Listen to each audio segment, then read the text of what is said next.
October 26, 1881, 2:30 in the afternoon. Doc Holliday coughs into his handkerchief. Blood. Again. He's 30 years old, dying of tuberculosis, has maybe 2 years left to live, and he knows it. He's standing on Fremont Street in Tombstone, Arizona territory. Next to him, Wyatt Earp, Virgil Earp, Morgan Earp, 4 lawmen, walking toward a confrontation that will last exactly 30 seconds. 30 seconds that will become the most famous gunfight in American history. But here's what you need to understand. This wasn't a fair fight between heroes and villains. It was a political assassination dressed up as law enforcement. It was the culmination of months of tension between 2 rival factions fighting for control of a silver mining boomtown. And the good guys, they weren't that good. The bad guys, they weren't that bad. What actually happened in those 30 seconds has been buried under 140 years of Hollywood mythology. You're listening to Legends of the Frontier. I'm your host, and today we're telling you the true story of the gunfight at the OK Corral. Not the movie version, not the sanitized legend, the real story. Complicated, messy, morally ambiguous. Drop a comment and tell me where you're watching from. And if this is your first time here, hit that subscribe button. We tell the stories they don't teach in school. Now let's go back to the beginning. Because to understand what happened on Fremont Street that October afternoon, you need to understand Tombstone, Arizona in 1881. And you need to understand the 2 groups of men who were about to kill each other. Section 1, Tombstone, the Silver Boomtown. Tombstone, Arizona Territory, 1881. Population, approximately 7,000 people. Founded just 3 years earlier when Ed Schieffelin discovered silver in the area. Within months, it exploded into one of the richest mining towns in the American West. Silver mines with names like Lucky Cuss, Tough Nut, and Goodenough produced millions of dollars in ore. Money flooded in, and with money came people, miners, merchants, saloon owners, gamblers, prostitutes, con artists, cowboys, outlaws. By 1881, Tombstone had more than 100 saloons, 14 gambling halls, and dozens of brothels. The Oriental Saloon on Allen Street was one of the fanciest gambling establishments west of the Mississippi. The Birdcage Theater became famous for 24-hour entertainment, gambling, drinking, and soiled doves working the cribs upstairs. This was a town where you could make a fortune or lose everything in a single night. But here's the thing about boomtowns. They're inherently unstable. No established power structure, no old families, no traditional hierarchies, just chaos. Opportunity, violence. 2 factions emerged fighting for control. On one side, the law and order faction, led by the Earp brothers and their allies, Republicans, pro-business, supported by mine owners and merchants who wanted stability. On the other side, the Cowboys. Not the romanticized cowboys you see in movies. These were rustlers, smugglers, and outlaws who operated ranches near the Mexican border. They stole cattle in Mexico, drove them across the border, and sold them in Arizona. They robbed stagecoaches. They intimidated voters. They controlled the rural areas around Tombstone. The Cowboys were mostly Democrats, Confederates who had moved west after the Civil War. They hated Republicans. They hated federal authority. They especially hated the Earps. By October 1881, the tension between these 2 factions had reached a breaking point. One group was going to destroy the other. The question was, who would strike first? Section 2, the silver mines, where the real money was. Let me tell you about the silver, because that's what Tombstone was really about. Not law and order, not civilization versus savagery. Money. In 1877, Ed Schieffelin was prospecting in southeastern Arizona territory. Soldiers at Fort Huachuca warned him, "All you'll find out there is your tombstone." Apache raids were common. The area was dangerous. But Ed went anyway. And in 1878, he struck silver, massive deposits, some of the richest ore in the American West. Ed named his first claim Tombstone as a joke. The town that grew up around it kept the name.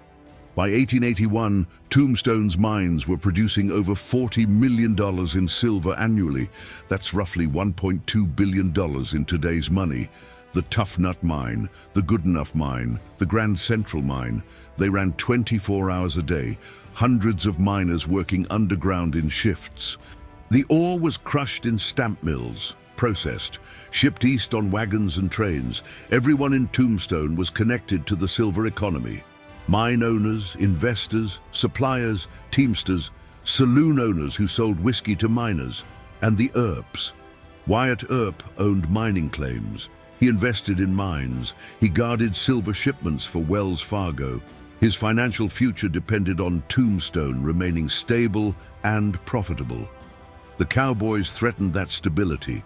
Stagecoach robberies made investors nervous. Rustling and lawlessness scared away capital. The mine owners wanted the Cowboys gone, and the Earps were happy to oblige. Because when the mine owners won, the Earps won. This wasn't about justice, it was about money. Section 3, Life in Tombstone, Violence and Vice. Let me paint you a picture of what daily life looked like in Tombstone, 1881. Because this wasn't some quiet frontier town. This was barely controlled chaos. Allen Street, the main drag. Day and night, Allen Street was packed. Freight wagons, stagecoaches, men on horseback. Saloons ran 24 hours. You could get a drink, a card game, and a woman at any hour of the day. The Oriental Saloon employed 20 bartenders. That's how busy it was. Faro tables, poker games, roulette wheels, money changing hands constantly. Miners would come in after a shift, cash their pay, and lose it all in one night of gambling and drinking. The violence. Tombstone averaged 1 murder per week in 1881. Not all of them made the newspapers. Some bodies were just found in alleys, never investigated. Fights broke out constantly, over cards, over women, over insults. Most didn't end in gunshots. They ended with fists, knives, or beatings.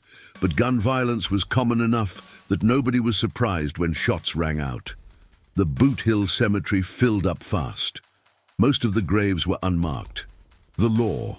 Law enforcement in Tombstone was complicated, overlapping jurisdictions, competing authorities. You had the Tombstone City Marshal and his deputies. You had the Pima County Sheriff and his deputies.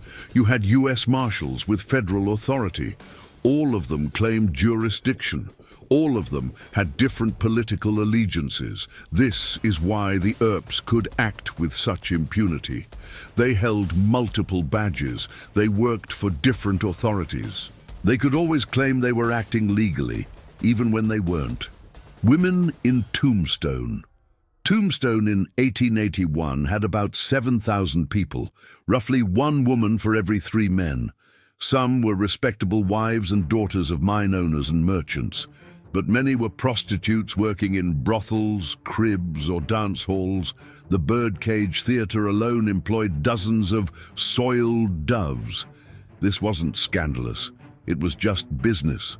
Prostitution was technically illegal, but openly tolerated. It was too profitable. Some prostitutes became wealthy. Some died young from disease, violence, or suicide. This was the world the Earps and Cowboys lived in. A world where violence was commonplace, where money ruled, where the line between lawman and outlaw was often invisible. Section 4. The Earp brothers, lawmen or opportunists. Let me introduce you to the Earp brothers, because they're not the heroes you think they are. Wyatt Earp, age 33 in 1881. Hollywood portrays him as the ultimate lawman, noble, honest, courageous. The reality, more complicated. Wyatt Earp was a gambler, a saloon owner, an enforcer for powerful business interests. Before Tombstone, he'd been a buffalo hunter, a stagecoach driver, and briefly a lawman in Dodge City, Kansas. He was competent, brave, absolutely ruthless. But he wasn't a white knight. Wyatt came to Tombstone in 1879 with his brothers, looking to make money in the silver boom. He didn't come to bring law and order, he came to get rich. He bought shares in mining claims. He dealt faro at the Oriental Saloon. He worked as a shotgun guard for Wells Fargo. In 1880, he was appointed deputy sheriff of Pima County. Not because he was the most qualified, because he had the right political connections. Virgil Earp, age 38 in 1881, the oldest Earp brother in Tombstone, the most experienced lawman. Virgil had served as a lawman in various towns across the West. He knew how to handle trouble. In October 1881, he was the chief of police of Tombstone, also a deputy U.S. Marshal. This gave him significant legal authority, but Virgil was also politically ambitious. He wanted power, he wanted respect, and he was willing to use violence to get both. Morgan Earp, age 30 in 1881, the youngest Earp brother in Tombstone, hot-tempered, impulsive. Morgan worked as a shotgun guard for Wells Fargo and occasionally as a deputy under Virgil. He was loyal to his brothers, absolutely fearless, but he was also the one most likely to escalate a conflict into violence. Morgan didn't think things through. He acted, and that made him dangerous. These three brothers, Wyatt, Virgil, and Morgan, formed the core of the law and order faction in Tombstone. They had the badges, the legal authority, the support of the business community. But they also had financial interests that depended on controlling the town. They weren't neutral enforcers of the law. They were one faction in a power struggle, and their closest ally was one of the deadliest gunfighters in the West. Section 5. Doc Holliday, the dying gunfighter. John Henry, Doc Holliday, born in Georgia in 1851, trained as a dentist in Philadelphia. In his early 20s, he was diagnosed with tuberculosis. Doctors gave him months to live. So Doc moved west to the dry climate of the frontier, hoping it would extend his life. It did. He lived another 15 years, but he spent every day of those years dying. By 1881, Doc Holliday was a professional gambler, a notorious drunk, a killer. He'd been in at least a dozen gunfights, killed at least 2 men, possibly more. He was thin, pale, constantly coughing up blood. People said he looked like death itself. But here's what made Doc Holliday terrifying. He didn't care if he died. Most men in gunfights hesitate. They're afraid of getting shot, afraid of dying. Doc Holliday had no fear. He was already dying. A bullet would just speed up the inevitable. This made him absolutely fearless in a fight, reckless, unpredictable, and incredibly loyal to Wyatt Earp. Why? Nobody knows for sure. Some say Wyatt saved Doc's life once. Some say they were just close friends. Some historians suggest there was more to their relationship. Whatever the reason, Doc Holliday would die for Wyatt Earp. And on October 26, 1881, he almost did. Section 6. The Cowboys, Rustlers, or Scapegoats. Now let me introduce you to the other side, the Cowboys. In 1881, this term didn't mean what it means today. It wasn't a compliment. Cowboy was a derogatory term. It meant outlaw, rustler, troublemaker. The Cowboys were a loose network of ranchers, rustlers, and outlaws operating in southeastern Arizona and northern Mexico. They included the Clanton family, the McClory brothers, and several others. They stole cattle. They robbed stagecoaches. They smuggled goods across the border. But here's the thing. In 1881, that didn't make them unusual. The border between the U.S. and Mexico was barely enforced. Rustling was common, expected even. Many respectable ranchers participated in cattle rustling. It was just business. The Cowboys weren't monsters. They were opportunistic businessmen operating in a lawless region. But they had 2 problems. First, they were Democrats and former Confederates in a region increasingly controlled by Republicans. Second, they refused to bow to the Earps. Let me introduce the key players. Ike Clanton, age 34 in 1881. Son of Newman, Old Man Clanton, a rancher and suspected rustler. Ike was loud, boastful, a braggart and a drunk, but he wasn't a gunfighter. He'd never killed anyone. Ike talked tough, but when it came down to it, he was a coward. Billy Clanton, age 19 in 1881. Ike's younger brother, just a kid really. Billy was more capable than Ike. He could handle himself in a fight, but he was young, inexperienced, following his older brother's lead. Tom McClory, age 28 in 1881, a rancher, owned property outside Tombstone. Tom wasn't a notorious outlaw. He was a working rancher who may or may not have participated in rustling. He wasn't known as a gunfighter. He was known as a businessman. Frank McClory, age 33, in 1881. Tom's older brother, more aggressive, more willing to fight. Frank was a legitimate rancher, but he also had a reputation for violence. He'd threatened the Earps multiple times, made it clear he wouldn't back down. Billy Claiborne, age 20 in 1881, a young cowboy who hung around with the Clantons. Billy was there on October 26th, but he'd run at the first sign of trouble. These 5 men, Ike Clanton, Billy Clanton, Tom McClory, Frank McClory, and Billy Claiborne, would face off against the Earps and Doc Holliday. But only 3 of them were armed, and that detail is crucial to understanding what really happened. Section 7. The build-up. Months of tension. The gunfight at the OK Corral didn't happen in a vacuum. It was the culmination of months of escalating tension between the Earps and the Cowboys. March 1881.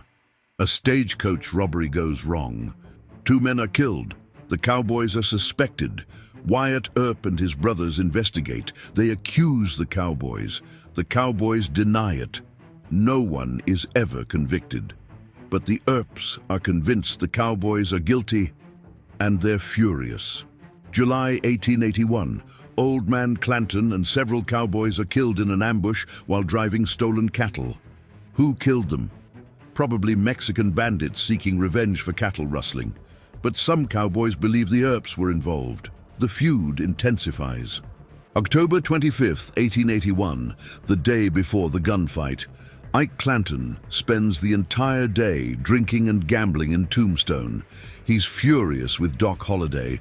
He believes Doc has been spreading rumors that Ike tried to betray the Cowboys. Around midnight, Ike and Doc Holliday have a confrontation in the street. Both men are drunk. Both are armed. They threaten each other, curse each other, almost draw on each other. Virgil Earp steps in and separates them. No shots fired. But Ike keeps drinking, keeps talking, keeps threatening. He says he's going to kill Doc Holliday. He's going to kill all the Earps, over and over, all night long. By dawn, Ike Clanton is still drunk, still armed, still talking about killing the Earps. And the Earps have had enough. Section 8, the morning of October 26th. October 26th, 1881. Around 6 a.m. Ike Clanton is still wandering Tombstone, drunk and armed, making threats. Virgil Earp decides to act. As chief of police, Virgil has the legal authority to enforce Tombstone's gun control ordinance. Yes, you read that right. Gun control. Tombstone had a law. No carrying firearms within city limits. You had to check your guns when you entered town. This law was enforced selectively. Cowboys got arrested for carrying guns. Earp allies did not. Around 7 a.m., Virgil and Morgan Earp find Ike Clanton on Fremont Street. They confront him. Tell him he's under arrest for carrying firearms in town. Ike reaches for his gun. Virgil hits him over the head with his own revolver. Buffaloing, a common law enforcement technique. Ike goes down, blood streaming from his scalp. They drag him to court. The judge fines him $25 for carrying weapons. Ike is humiliated, bleeding, furious. He threatens the Earps again, says this isn't over. Meanwhile, more cowboys arrive in Tombstone. Billy Clanton, Tom McClory, Frank McClory. They hear that Ike has been pistol-whipped by the Earps. They're angry, but they're also cautious. Tom McClory isn't even armed. He checked his guns when he came to town following the law. But Wyatt Earp doesn't care. Around 1:30 p.m., Wyatt sees Tom McClory on the street. Without warning, Wyatt walks up and slaps him across the face. Then Wyatt pistol whips Tom, beats him with his revolver. Tom goes down, blood pouring from his head. Wyatt walks away. No arrest, no charges. Just violence. This is important. Tom McClory wasn't armed. He wasn't threatening anyone. He was just standing on the street, and Wyatt Earp assaulted him. This is the context you need to understand. The Earps weren't just defending themselves, they were escalating. Section 9, the confrontation builds. By 2 p.m., tensions are at a breaking point. The Cowboys, Ike Clanton, Billy Clanton, Tom McClory, Frank McClory, and Billy Claiborne gather near the OK Corral on Fremont Street. They're not hiding. They're standing in an empty lot between two buildings. Some are armed, some are not. Frank McClory and Billy Clanton are wearing gun belts. Tom McClory is unarmed. He left his guns at a saloon. Ike Clanton is also unarmed. He lost his gun when Virgil arrested him that morning. Billy Claiborne has a gun, but will run at the first sign of trouble. So, 5 Cowboys. Only 2 definitely armed. Meanwhile, someone reports to the Earps that the Cowboys are gathering on Fremont Street. The report claims they're armed and threatening violence. Virgil Earp, as chief of police, decides to disarm them. He deputizes his brothers Wyatt and Morgan. He also asks Doc Holliday to come along. Doc is not a lawman. He has no legal authority, but Virgil wants him there anyway. 4 men: Virgil Earp, Wyatt Earp, Morgan Earp, Doc Holliday, all armed, all ready for a fight. They walk down Fremont Street toward the Cowboys. Virgil carries a revolver and a cane. Wyatt carries a revolver in his coat pocket. Morgan carries a revolver. Doc Holliday carries a double-barrel shotgun hidden under his coat. And a revolver. They're not going to talk. They're going to fight. Section 10, the walk to the OK Corral. Picture this: 4 men walking down Fremont Street in the middle of the afternoon. Citizens see them coming, see the guns, see the expressions on their faces. People scatter, get off the street, take cover. Everyone knows what's about to happen. The Cowboys see them coming too. Frank McClory tenses up, puts his hand on his revolver. Billy Clanton does the same. Ike Clanton and Tom McClory are unarmed, panicking. They don't have guns. If shooting starts, they're defenseless. Billy Claiborne backs away. He's already looking for an exit. The Earps and Doc Holliday stop about 6 feet away from the Cowboys. 6 feet, close range. Virgil Earp raises his cane and shouts, "Throw up your hands, I want your guns." For a moment, nobody moves. Then everything happens at once. Section 11, 30 seconds of hell. The gunfight at the OK Corral lasted approximately 30 seconds. In that time, about 30 shots were fired. 3 men died, 3 were wounded. Let me walk you through it. Nobody knows exactly who fired first. Some witnesses say Wyatt Earp fired first. Some say Frank McClory went for his gun first. Some say the shooting started almost simultaneously. Here's what we know for certain. First shots. Wyatt Earp and Billy Clanton draw at almost the same instant. Wyatt fires. Hits Billy Clanton in the chest. Billy stumbles back but stays on his feet, returns fire. His shot misses. Doc Holliday pulls out his shotgun, aims at Tom McClory. Tom isn't armed. He throws his hands up, shouts, "I have no gun!" Doc fires anyway. The shotgun blast hits Tom in the side. He staggers toward the street. Morgan Earp shoots at Billy Clanton, hits him again. Billy goes down, bleeding from multiple wounds, but he's still alive, still fighting. He props himself up against a wall, keeps firing his revolver at the Earps. Frank McClory draws his revolver, fires at Morgan Earp. The bullet hits Morgan in the shoulder. Morgan spins around, wounded but still standing. Virgil Earp shoots at Frank McClory, misses. Frank fires back. The bullet grazes Virgil's leg.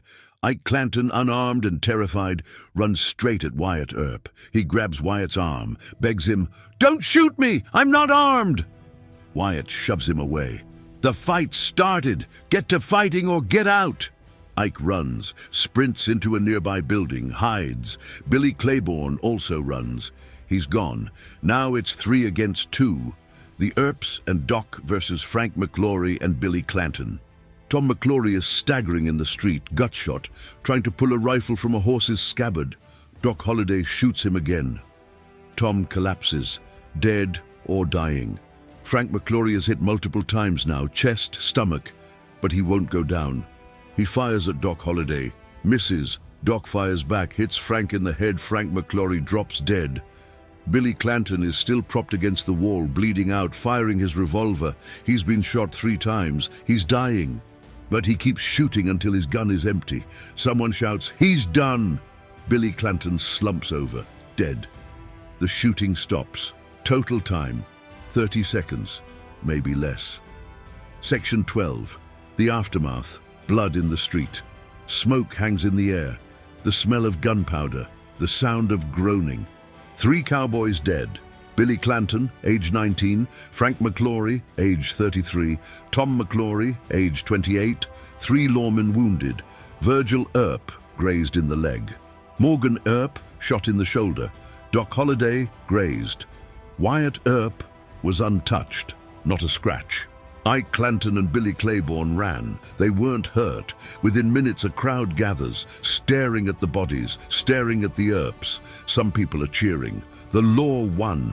Others are horrified. They murdered those boys. The Earps walk away, bloodied but victorious. Doc Holliday wipes his shotgun, lights a cigarette, doesn't say a word. But the fight isn't over. In fact, it's just beginning. Section 13. The witnesses. What they saw. Here's the problem with understanding what really happened at the OK Corral. Every witness told a different story. Some said the Earps fired first. Some said the Cowboys drew first. Some said the Cowboys tried to surrender. Some said they went for their guns immediately. Let me give you examples of actual witness testimony. Witness 1, H.F. Sills, butcher, standing across the street. I saw the Earp party and Doc Holliday walking down Fremont Street. When they got close to the Cowboys, Virgil Earp said something about throwing up their hands. Then 2 shots went off at almost the same time. I couldn't tell who fired first. It all happened so fast. Sills said he saw Billy Clanton and Wyatt Earp draw at the same instant. He couldn't say who fired first. Witness 2, P.H. Felahy, mining engineer, watching from a nearby building. The shooting started before I even heard anyone speak. The first 2 shots were so close together they sounded like one. I saw one of the McClory brothers fall immediately. Felahy's testimony suggests the shooting started almost instantly. No time for words. No time for surrender. Witness 3, Billy Claiborne, cowboy who ran away. Frank McClory and Billy Clanton had their hands up when the shooting started. They were trying to surrender. The Earps shot them down in cold blood. Claiborne was obviously biased. He was a cowboy. He ran away during the fight, but his testimony gave the Cowboys' supporters ammunition for their murder charges. Witness 4, Wyatt Earp, obviously biased. Frank McClory and Billy Clanton went for their guns the moment we approached. We had no choice but to defend ourselves. It was a fair fight. Wyatt claimed self-defense, but his testimony contradicted other witnesses on key details. Witness 5, Judge J.H. Lucas, Republican Earp supporter. The Cowboys were a menace to the town. The Earps did what needed to be done. They acted in their capacity as lawmen enforcing the gun ordinance. Lucas's testimony wasn't about what he saw. He wasn't there. It was political. He supported the Earps because they were on his side. The point is, everyone had an agenda. Pro-Earp witnesses said it was self-defense. Pro-cowboy witnesses said it was murder. Nobody told a completely objective story. And 140 years later, we still don't know exactly what happened in those first seconds.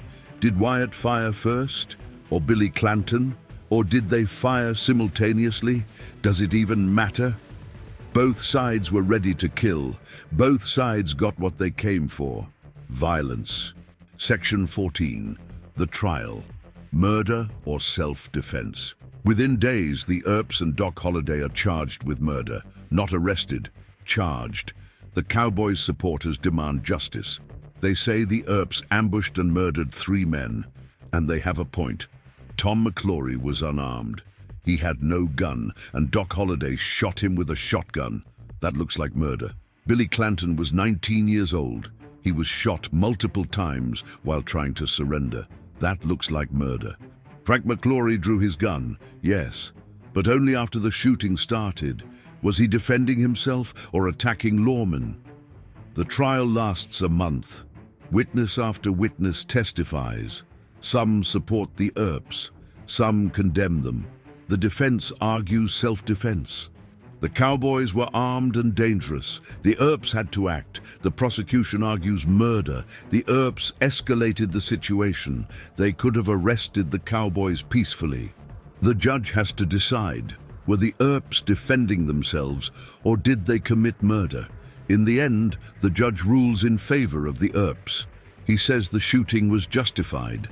The Earps were acting as lawmen, attempting to disarm dangerous criminals.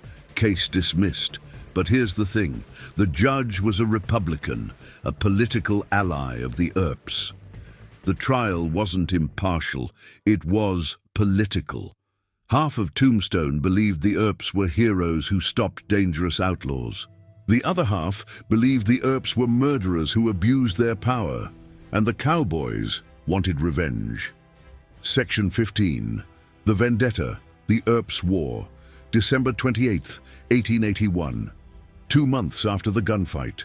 Virgil Earp is walking down Allen Street at night. Suddenly, shotgun blasts from a dark alley. Buckshot tears through Virgil's left arm and side. He goes down. Bleeding, screaming, he survives. But his left arm is permanently crippled. He'll never use it again. The Cowboys had their revenge. But they weren't done. March 18, 1882. Morgan Earp is playing billiards at Hatch's saloon. Shots ring out from a back window. A bullet hits Morgan in the spine. He collapses. He dies within minutes. Age 30. Wyatt Earp holds his brother as he dies. And something breaks inside Wyatt. He's done with the law, done with trials, done with waiting for justice. Wyatt Earp forms a federal posse. Technically legal since he's a deputy U.S. Marshal. But what he does next isn't law enforcement, it's revenge. The Earp Vendetta Ride, March-April 1882. Wyatt Earp, Doc Holliday and several allies hunt down everyone they believe was involved in Morgan's death. They kill at least 4 men. Some were legitimate suspects, some were probably innocent. Wyatt doesn't care, he's not interested in trials. He's interested in vengeance. By April 1882, Arizona authorities issue arrest warrants for Wyatt Earp and Doc Holliday. They're wanted for murder. Wyatt and Doc flee Arizona. They'll never return. Section 16. The newspapers. How the story spread. The gunfight at the OK Corral became national news within days. Telegraphs carried the story across the country. Newspapers everywhere ran sensational headlines. But here's the interesting part. The newspapers were just as divided as Tombstone itself. The Tombstone epitaph, pro-Earp Republican. Headline, 3 men hurled into eternity in the duration of a moment. The epitaph portrayed the Earps as heroes, brave lawmen who eliminated dangerous outlaws. Their coverage emphasized the Cowboys' criminal records, their threats, their refusal to disarm. The epitaph made it sound like the Earps had no choice. The Tombstone Nugget, pro-Cowboy Democrat. Headline, The Killing Yesterday. The Nugget told a different story. They portrayed the Earps as murderers who abused their authority. They emphasized that Tom McClory was unarmed, that Billy Clanton was just 19 years old. The Nugget called it an execution, not a gunfight. Eastern newspapers. Papers in New York, Chicago, and San Francisco picked up the story but had no context. They relied on wire service reports, which tended to favor the law and order narrative. The Earps were lawmen. The Cowboys were outlaws. Simple story. The East ate it up. It confirmed everything they believed about the Wild West. Lawmen versus outlaws, civilization versus savagery, good versus evil. Except it wasn't that simple. It never is. But simple stories sell newspapers. Complex truth doesn't. So the legend grew. The Earps became heroes, the Cowboys became villains, and that's the version that entered American mythology. Section 17. What happened to everyone? Let me tell you what happened to the survivors. Wyatt Earp.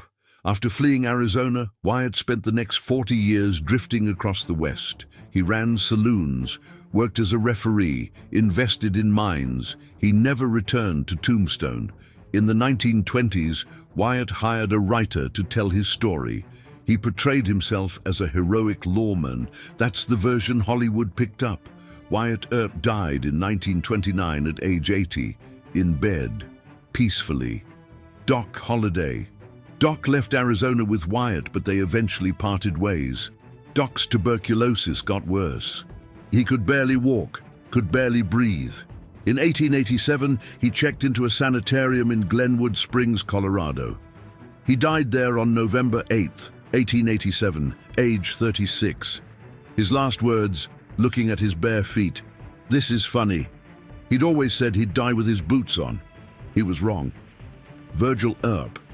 Virgil survived his wounds but never fully recovered. He worked as a lawman in other towns, never as successfully as in Tombstone. He died in 1905 at age 62. Ike Clanton. Ike survived the gunfight by running away. He spent the rest of his life bitter, angry, claiming the Earps murdered his brother. In 1887, Ike was shot and killed by a detective while resisting arrest for cattle rustling. He died like he lived, running from a fight. Tombstone. By the mid-1880s, the silver mines started to flood. Production dropped, people left, businesses closed. By 1890, Tombstone was nearly a ghost town. Today, it's a tourist attraction. About 300 people live there. The OK Corral is now a museum. Section 18, the myth versus the reality.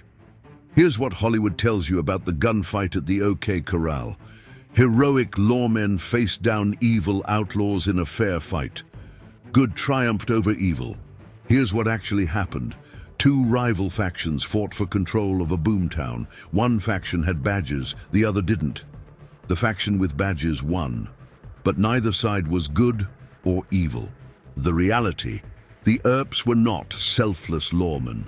They were politically connected enforcers for business interests. They had financial stakes in Tombstone's future. They stood to profit from controlling the town. They were brave, competent, absolutely ruthless. But they weren't heroes. The Cowboys were not bloodthirsty outlaws. They were small-time rustlers and ranchers. Some were violent, some were not. Billy Clanton was 19 years old. Tom McClory was unarmed. Were they dangerous criminals who deserved to die? Or were they victims of a politically motivated execution?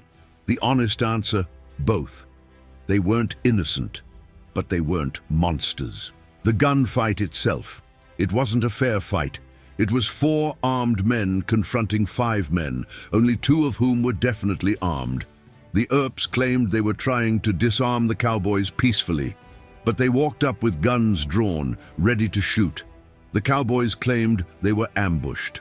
But Frank McClory and Billy Clanton were armed and refused to surrender. Who fired first? We'll never know. Does it matter? Probably not. Both sides wanted this fight. Both sides were ready for violence. The Earps just executed it better. Section 19. Why the OK Corral became legend. So why is the gunfight at the OK Corral famous? Why not the dozens of other gunfights in the Old West? Several reasons. 1. Wyatt Earp's public relations campaign. In the 1920s, Wyatt Earp hired a writer to tell his story. He portrayed himself as a heroic lawman. He exaggerated, he lied, but it made for great storytelling. 2. Hollywood. In 1946, the movie My Darling Clementine popularized the Wyatt Earp legend. In 1957, Gunfight at the OK Corral with Burt Lancaster and Kirk Douglas became a massive hit. In 1993, Tombstone with Kurt Russell and Val Kilmer became a classic. Each movie made the legend bigger, more heroic, less accurate. 3. It's a great story, lawmen versus outlaws. Doc Holliday, the deadly gunfighter. 30 seconds of violence that changed everything. It has all the elements of classic Western mythology, even if it's not entirely true. 4. Moral ambiguity. Unlike most Old West legends, the OK Corral story is complicated. The heroes did questionable things. The villains weren't entirely villainous. That complexity makes it fascinating. Section 20. What the gunfight teaches us. So what do we learn from the gunfight at the OK Corral? Here's what it's not. It's not a simple story of good versus evil. It's not about heroic lawmen defending civilization. It's not about brave men facing down their fears in a fair fight. Here's what it is. It's a story about power. Two factions wanted to control Tombstone. One had the law on their side, the other didn't. The faction with legal authority used that authority to eliminate their rivals. Was it murder or was it law enforcement? Depends on who you ask. It's a story about violence. The Earps could have handled this differently. They could have arrested the Cowboys peacefully. But they chose violence, and 3 men died. It's a story about mythology. Wyatt Earp spent 40 years turning himself into a legend. He succeeded. We remember him as a hero, but the reality was far more complicated. And maybe most importantly, it's a story about how history gets written. The winners write the history books. The winners become heroes. The losers are forgotten. Or worse, they're turned into villains. Billy Clanton was 19 years old when he died. He's remembered as an outlaw, was he? Or was he just in the wrong place at the wrong time? We'll never know, because history only tells one side of the story. Section 21. Doc Holliday's legacy. Let's talk about Doc Holliday for a moment, because he's arguably the most interesting person in this story. Doc was dying. He knew it. Everyone knew it. He could have spent his final years in comfort, playing cards, drinking, waiting for the end. Instead, he chose to stand next to Wyatt Earp in a gunfight that could have killed him. Why? Loyalty, friendship, a death wish? Probably all 3. Doc Holliday was many things: a drunk, a gambler, a killer. But he was also fiercely loyal to the people he cared about. When Wyatt needed him, Doc showed up, no questions asked. And when Doc died 6 years later, alone in a sanitarium, Wyatt wasn't there. Wyatt was in California, making money, building his legend. He didn't attend Doc's funeral. Some friendship, right? But maybe that's the point. The Old West wasn't about noble friendships and heroic last stands. It was about survival, ambition, self-interest. Doc Holliday was loyal to Wyatt Earp. Wyatt Earp was loyal to Wyatt Earp. And that, more than anything, tells you who these men really were.